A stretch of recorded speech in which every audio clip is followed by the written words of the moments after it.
All your favorite wrestling shows rolled into one.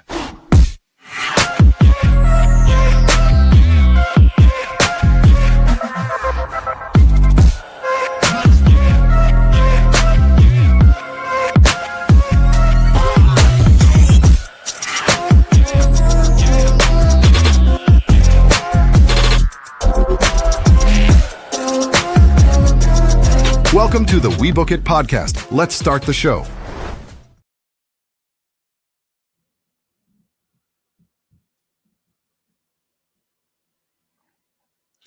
I'm looking all around because normally when we do the Sunday Night Stunner, it's usually me plus at least one other person, right? But nobody on this side, nobody on that side, nobody up top, and nobody below. They've all forsaken me.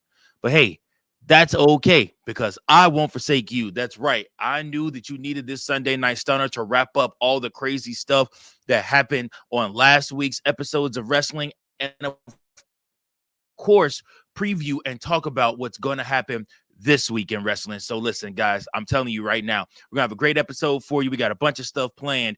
First and foremost, we got to talk about Mr. Always Ready.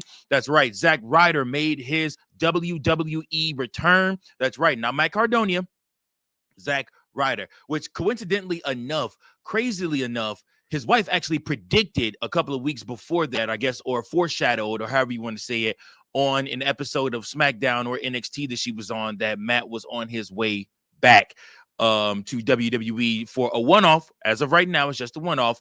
He was a part of the Last Time Is Now open challenge for to see who will face John Cena in his final WWE match, or final match of his career, I guess is what John Cena's calling it. We'll see if it actually happens. But anyways, Ryder went up against LA Knight, and not gonna lie to you, when they announced that LA Knight was going to be facing a surprise opponent, my mind immediately went to two things. One, LA Knight is screwed. He's not going to win.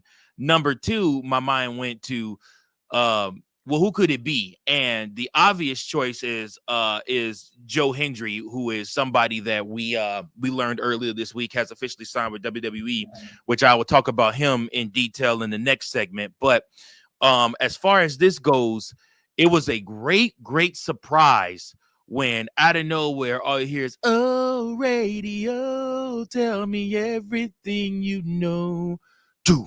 And it was actually a remade version of his theme song, which leads me to wonder, did he just have them do that?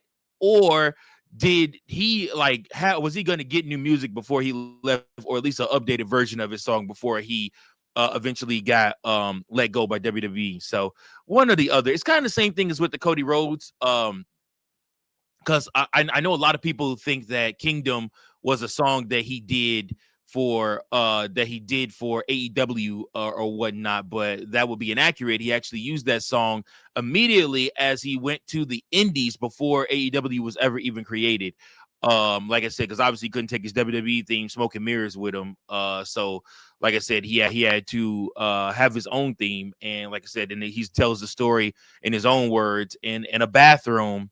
I think it was in a hotel bathroom on his Apple computer. He records these famous words: "Wrestling has more than one royal family," and literally, boom, from there. Like I said, it just goes up from there. So, again, like I said, for me, it was one of those things where Matt Cardona is showing back up in WWE as Zack Ryder.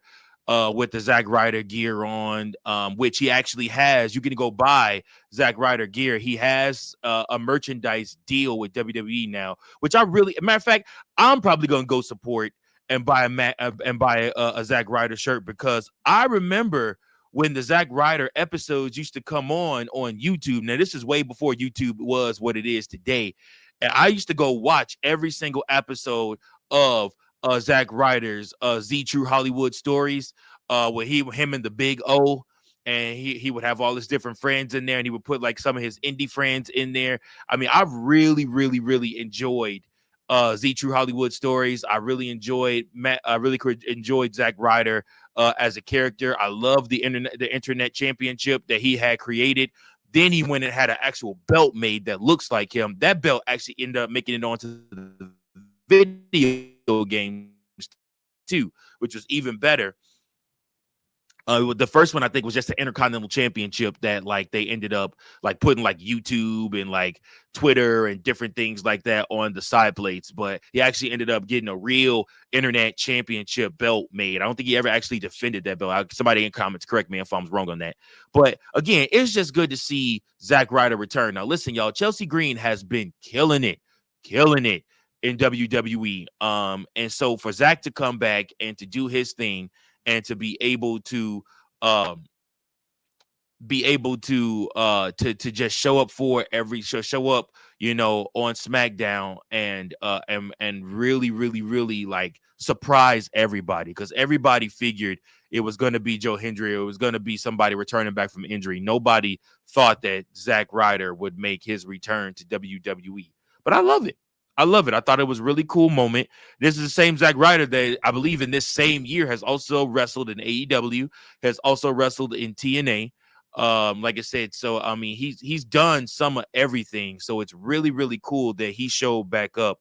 But apparently it was just a one-off. He did end up losing this match to LA Knight. Congrats to LA Knight for moving on to round 2 of the tournament. And there's been a lot of fan speculation now of if LA Knight isn't going to get that big push, why not actually sign Zack Ryder to a contract and make them a tag team and make them the Knight Riders? I would love to do that, and then I would love for LA Knight to then turn on Zack Ryder after that and turn heel. I think LA Knight at this point in his career, he's still going to be over. Fans are still going to cheer him even as a heel because his gimmick is just too good. And you get heel him and he gets start calling everybody dummies, and that's really where I want to get to. I really want to get back to Eli Drake version of LA Knight where he calls everybody dummy. Shut up, dummy, I'm talking. And like I said, he gets like I said, just the crowd roused or whatnot, and the Facts of Life show. It's WWE has not tapped into. Let's just put it out there. WWE has not tapped into what they should with LA Knight because dude is money. And I really think that they're missing some opportunities with LA Knight that they could capitalize on. I do think LA Knight is going to be the person that eventually wins the Last Time Is Now tournament. I hope LA Knight cheats to win the Intercontinental Championship and turns heel. In case you didn't notice, I'm really pulling for LA Knight for a change of pace with him. I think he's gotten a little bit stagnant. The fans still love him. He still gets the biggest reaction. But I think turning LA Knight heel and letting that heel persona shine for a bit will do him some good. And like I said, just holding a mid-card title. If you're not going to put him in the world title picture, let him hold the mid-card title. Let him do whatever he has to do to keep that belt. And let him cut the promos like he does. Let him make fun of his competitors and let him call the crowd dummies and tell them to shut up. Again, the Eli Drake / LA Knight character is always been the same though at its core, whether he's a heel or whether he's a babyface. It's always been, I'm here to collect titles. If you guys remember with Maximum Male Models, when he broke off from them, the main thing he was saying was, you guys are losers and I'm out of here. I'm done playing with you, you know, and that's when Max died and LA Knight was reborn. He's a megastar. And like I said, and his main attraction is winning gold. Now, he is a 2-time United States champion. He's a former North American champion, if I'm not mistaken, in NXT, and he's definitely the $1 million champion. But he has not had the Intercontinental Championship yet. So I think if you are not going to put a world championship on LA Knight anytime soon, having him be the Intercontinental Champion, the next Intercontinental Champion, I think would be a great move for him, especially if you really are serious about Dom Mysterio and you're going to end up moving him over to being in the world title picture, which is what is being rumored to have happened. Like he's done with the IC title. Him losing to John was his exit out. I like somebody like LA Knight. If you're not going to do somebody like Obafemi or somebody like Trick Williams or somebody like that coming from NXT and winning the championship, then I like LA Knight as your guy to win the tournament, somebody that can take over the mantle. He's probably the best talker in WWE, sans the CM Punk. So like I said, I think that you struck gold with him, and you give him something so the fans can shut up and stop whining about the fact that LA Knight isn't doing anything. Like I said, I mean, this tournament gives him purpose. It gives him something to do. And by any means necessary, he's the gatekeeper. He said it in his promo, and I like it. He said it in his promo. I'm the gatekeeper. I'm the reason why people want to be in this tournament. And I'm the reason you have to go through me to get to John Cena. And I like that. I like that thought process. I like where his head is. And I think that he is absolutely correct in that. So those are my thoughts on the whole Zack Ryder thing. Like I said, it was a great return. I was super happy for Zack. I think anybody that has ever watched, if you go back and watch any of Zack Ryder's stuff, all the way back from when he was an Edgehead, all the way to, Z True Hollywood Stories, and then all of his stuff through getting released from WWE, Eve Torres being his girlfriend, Kane pushing him off of Kane pushing him off the stage in a wheelchair. Like I said, so many different moments that he's provided. Probably Matt Cardona's greatest moment in his career, he would tell you, was when he climbed the ladder, pushed Miz off at WrestleMania, and captured the Intercontinental Championship. I think it was such a surprise, and everybody was so happy that the Miz did not win that belt. They didn't even care the fact that Zack Ryder won it. It was more than thank God Miz didn't have that championship, because people hated Miz at that time. But yeah. And then of course, like I said, you look at LA Knight, man, and WWE has to make some decisions with him. They signed him apparently to a new deal, but in that new deal, WWE has to make sure that LA Knight is presented the way he should be, which is the megastar. You can't go around calling yourself the megastar and always getting your ass kicked. I mean, I just point blank period, man. So that's my thoughts on that. We're going to go ahead and do who to watch for in wrestling.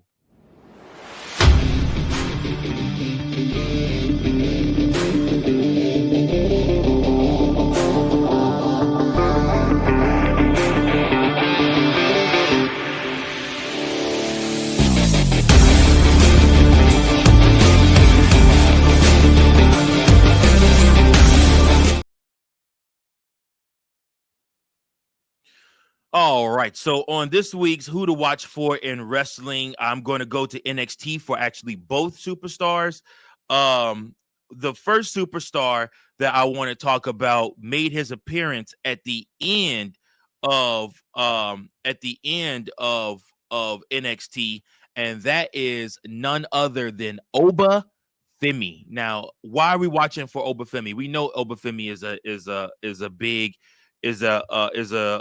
big, huge, superstar as far as in the realms of NXT.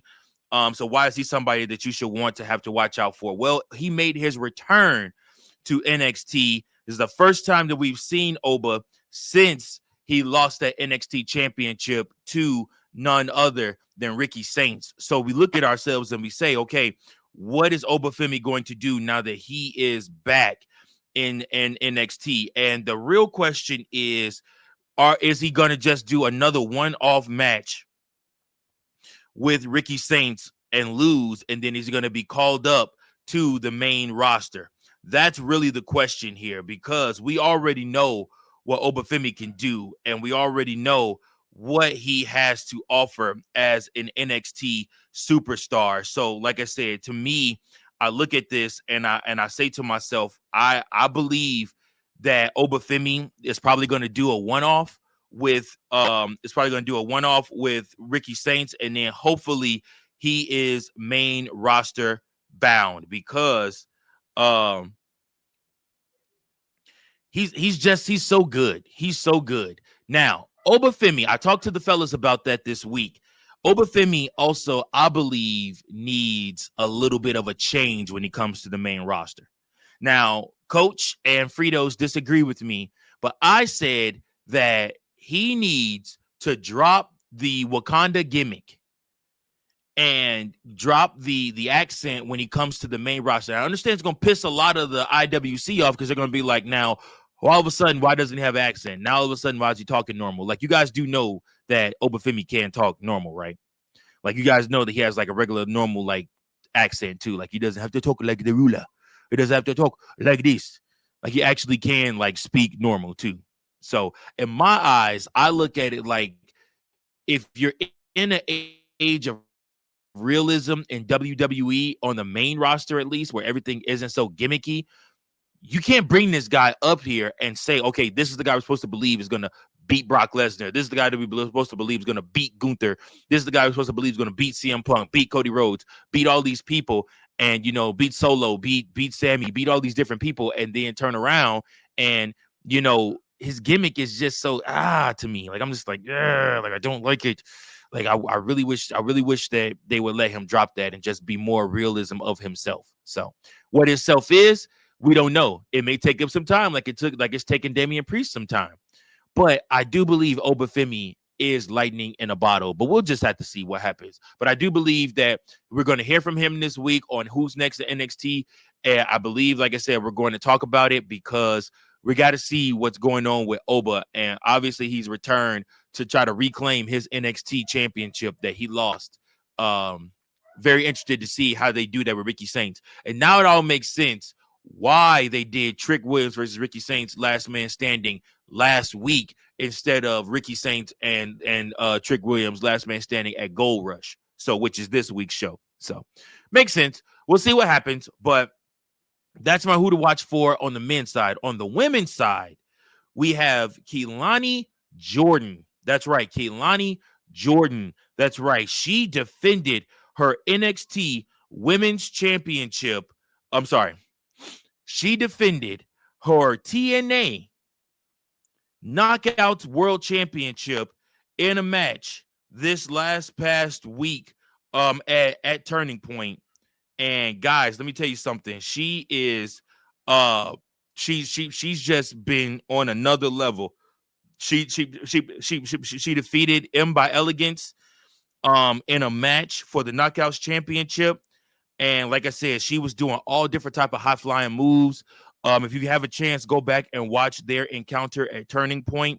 She looks really, really good in the ring, man. And again, she's somebody that eventually is going to that is going to be a player for WWE. I mean, like I said, they're building her up through the TNA Knockouts Championship, but she is eventually going to move back over to WWE. And I expect to see her. I expect to see Blake Monroe. I expect to see all of these women fighting for the NXT Women's Championship, and then eventually being called up and fighting for the Women's World Title and the WWE Championship Women's Variety. But yeah, man, that's who to watch for this week in wrestling.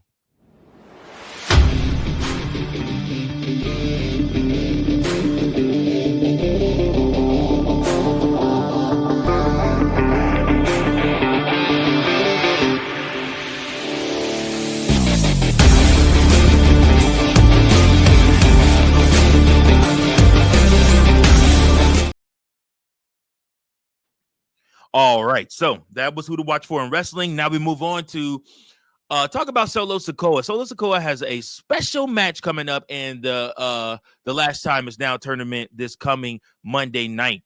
He is going to be facing a surprise opponent. Now, the reason I want to talk about this, and I guess why I probably could have looped it up with the next topic, is just simply because Solo Sikoa, WWE has really upped its game with the surprise opponents. I like that they brought in Matt Cardona and brought back the Zack Ryder gimmick.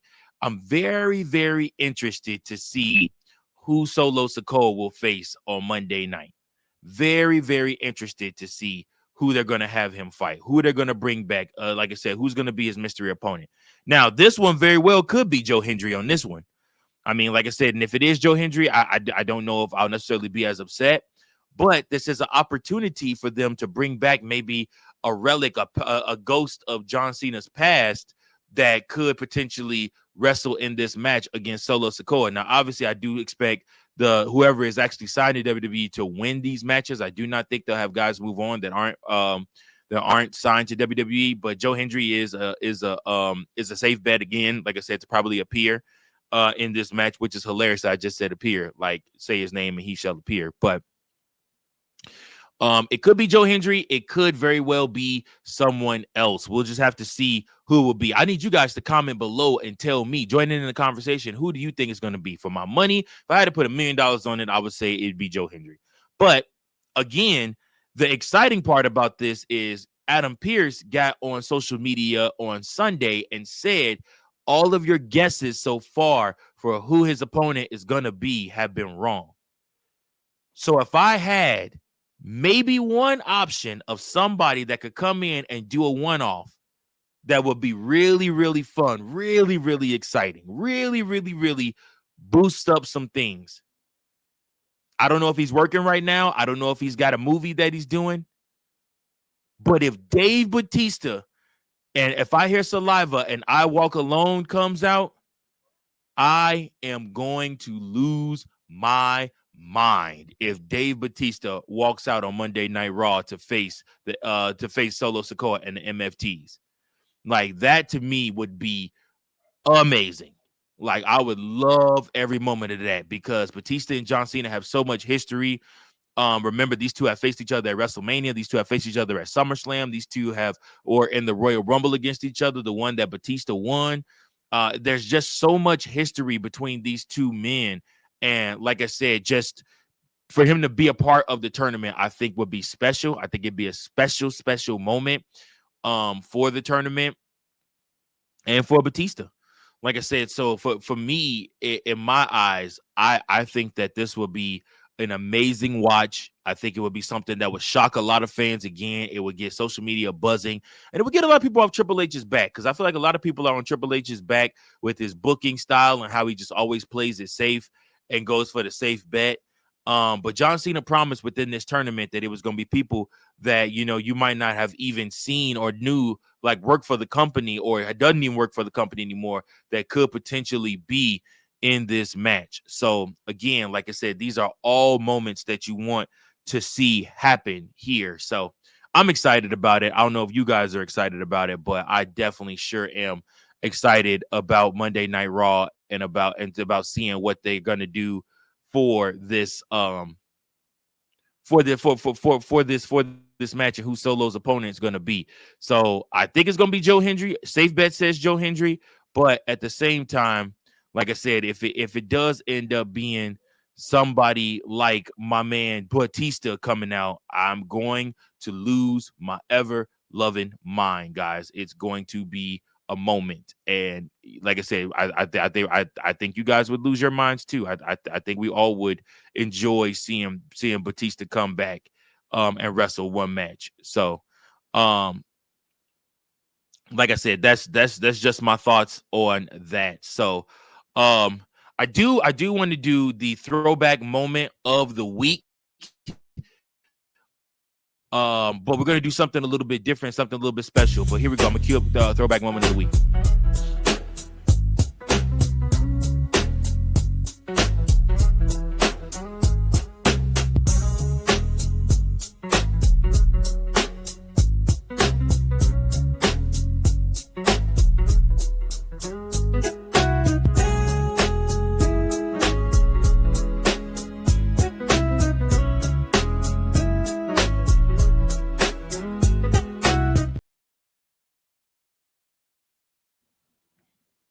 All right. So for throwback moment of the week this week, I want to do something a little bit different, something a little bit special. This past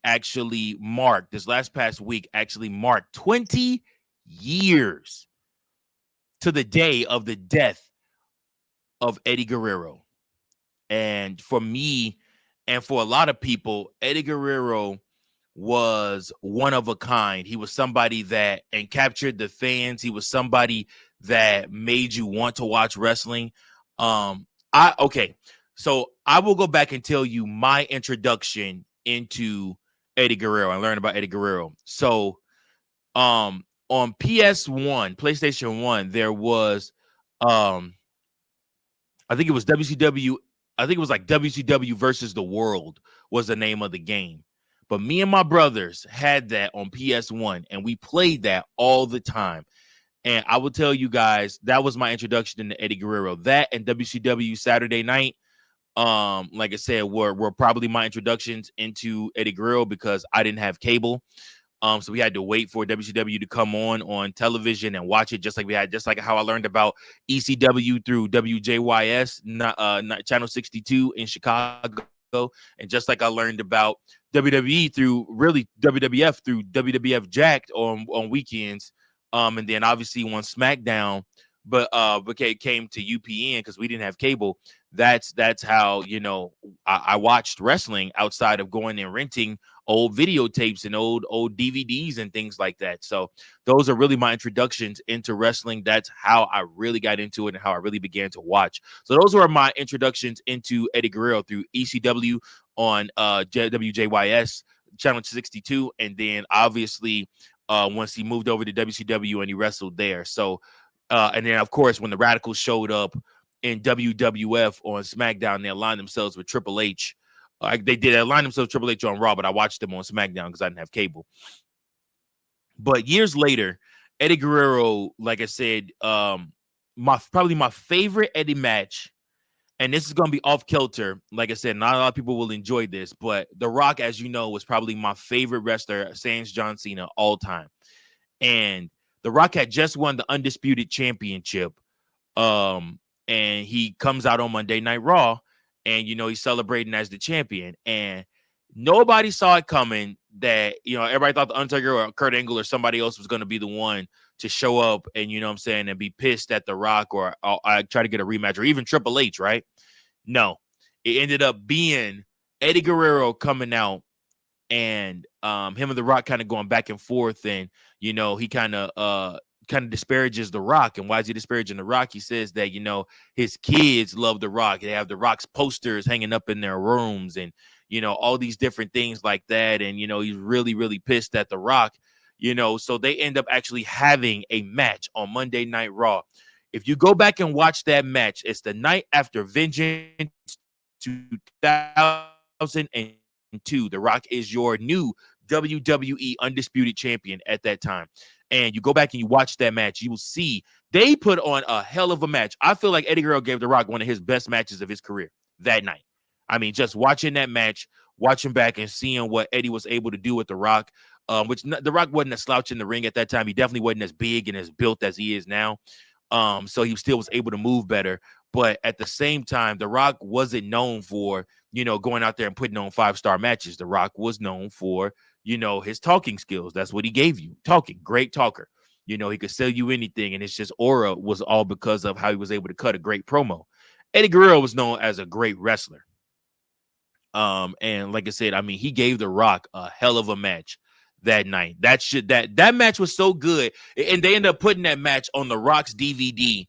And like years later, it was one of the DVDs for The Rock that came out, chronicling his career in WWE. They put that match on there. That's how good that match was. They also had some Flex Cavana stuff on their side. I don't know, where that ranks, but like I said, just noting the fact that that match was so important to The Rock or to Vince McMahon or whoever executive produced that DVD. They put that match on there. It shows a lot of what the WWE and definitely what The Rock thought of Eddie Guerrero. Obviously, Eddie Guerrero's biggest moment in his career was No Way Out 2003, where he would win the No Way Out 2004. He would win the WWE Championship from Brock Lesnar. Brock was getting ready to leave the company, and everybody knew it. He had one more match with Goldberg, and then he was out. He was going to go try to be a part of the Minnesota Vikings. Then he would go from there and go to UFC. But WWE was up shit creek without a paddle, man. Like I said, they were in desperate straits at this point. Brock Lesnar was the guy Vince McMahon bet all his money on. He was supposed to be the guy after The Rock and Austin left, and he didn't want it. He didn't want to do it. He got bored with it. He got bored with wrestling. He was over it, and he wanted to go try something else. So, like I said, he went and tried to do the football thing again. But the WWE relied. Vince McMahon literally turned from, going with the bigger, taller stature guys, and he chose Eddie Guerrero and he chose Chris Benoit as the two men that would, be the new faces for the next year. And Eddie was the one. Actually, he used both of them to create even bigger characters. So Eddie put over JBL and basically was the help create the creation of John Bradshaw Layfield, the JBL character, the money hungry New York billionaire, the Texas transplant that turned New York billionaire, turned his back on everybody, including Ron Simmons. And I mean, they moved quick.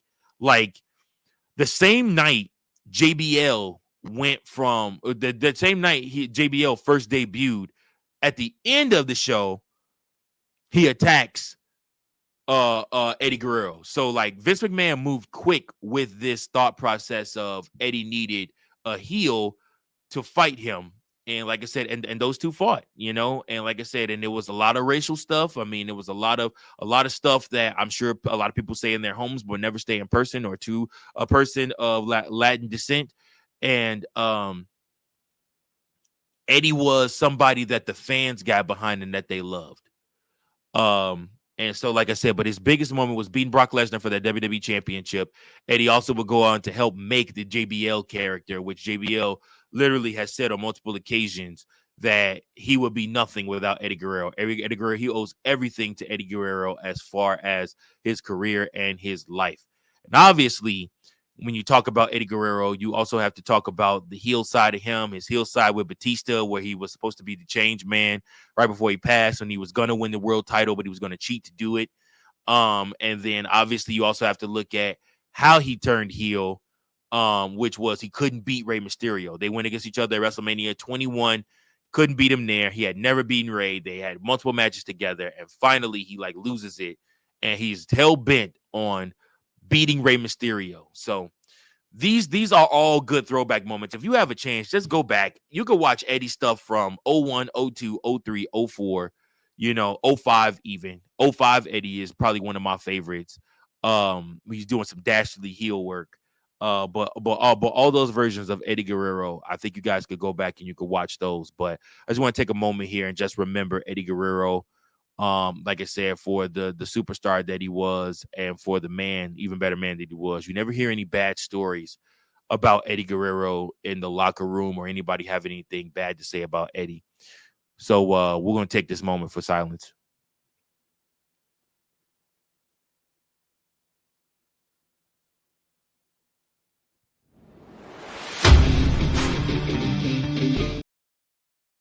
Sorry, wrong intro. Went wrong.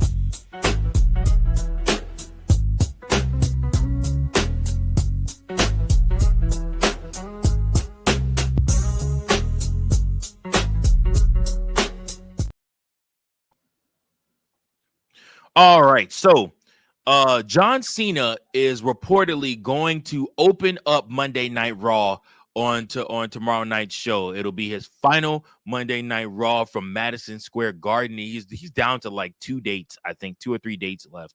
So we don't have much more of John Cena left, y'all. I plan on doing a watch along, hopefully, unless I'm working for the Saturday night's main event episode of John Cena. But yeah, man, Cena is a staple. He's a legend. He is somebody that's synonymous with WWE forever. He is somebody that took the mantle after Brock Lesnar, and he's going to be at Madison Square Garden for the last time. So how do you book John Cena's last match? 2 ways. One way I know ain't going to happen, which is Edge showing up from AEW. The second way, Randy Orton. I think having Randy Orton come out there and face John Cena one last time, I think would be pretty spectacular. If I had to guess. Again, like I said, Edge is probably the only guy that we haven't seen Cena do anything with, and that's unfortunate. But I mean, it just is what it is. So, I mean, like I said, in my eyes, I would love to see John and Edge one last time. You very well could do Sheamus versus John Cena. I wouldn't hate that. I would not hate that at Madison Square Garden. These two have a long history too, and I think they would put on a banger. Sheamus would beat the hell out of him, but it'd be a banger. I don't know. My best, if I had to guess though, he's gonna open up the show with the Intercontinental Championship, and Dom Mysterio is gonna come out and yell at him or something like that. So, but we'll just have to see what happens. There's also a rumor going around that this could be Rey Mysterio's version of turning heel. Rey Mysterio has not been heel since he's with the Filthy Animals in WCW. So this would be a whole culture change for Rey Mysterio, because literally he has never been a heel in WWE. Never. And he debuted in WWE in, what was it? It was either 02 or 03. I think it might have been 03. It's 2025, y'all, and Rey Mysterio has never been a heel before. But the word is, because you saw the little interaction between Rey and Cena in the back, the word is, what if Rey ends up costing Cena the Intercontinental Championship against his son, and that's how Rey and Dom align themselves up as heels. Now, again, I don't know. We'll see. But like I said, I think that is another good theory too. But we'll have to see what happens, man. But listen, this has been an episode of your Sunday Night Stunner. I hope you guys have enjoyed it. Oh, wait a minute. No, I have to talk about one more topic. Nikki Bella is my last topic I wanted to talk to you guys about. Nikki Bella went on her podcast, on her show with her sister, Bree, and she was talking about WWE fans and how they were in Boston and their John Cena chants and how they were just rude and everything like that. Nikki, I'm going to tell you right now, you better get some damn thick skin, girl, because if you finna be a heel, you're going to hear a lot worse than that. And you might hear from some of your cohorts in the ring. So this is a new era, new age. So like, you ain't the baddest woman or the meanest woman on the planet anymore. So you and your sister, so you better be ready for have some tough skin, kid, because you about to hear a lot worse than that. Trust me on that. That's my episode for today, man. Listen, I appreciate you guys so much. Make sure that you like, share, and subscribe. Leave your thoughts and comments below. I appreciate you guys. Make sure you guys check in tomorrow night for Raw Dog Monday night. Peace.